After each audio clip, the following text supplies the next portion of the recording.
Wisdom. Well, what is wisdom?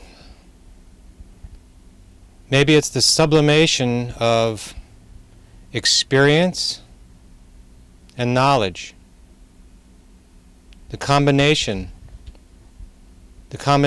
of experience and knowledge.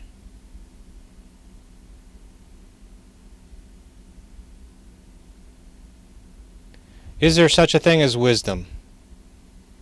I hope so. I'd like to believe there is. I think along with the idea of knowledge and experience joining together, we have to also include the concept of appropriateness. Appropriateness is one of the most important words in the English language. Apply your experience and knowledge appropriately. Perhaps this is a good explanation or a good definition of wisdom. I don't even know if wisdom exists. Perhaps it doesn't. Perhaps it's just experience and knowledge and appropriateness on each level of consciousness.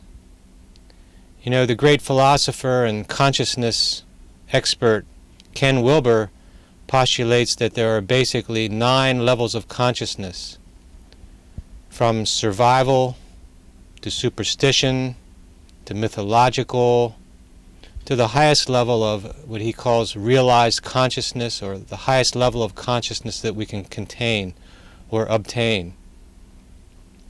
And everybody comes from one of those levels of consciousness.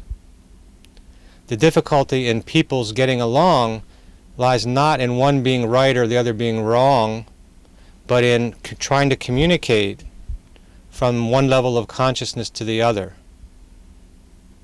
People with a higher level of consciousness, or a more realized or widely expansive, a broader level of consciousness, can see down to the other people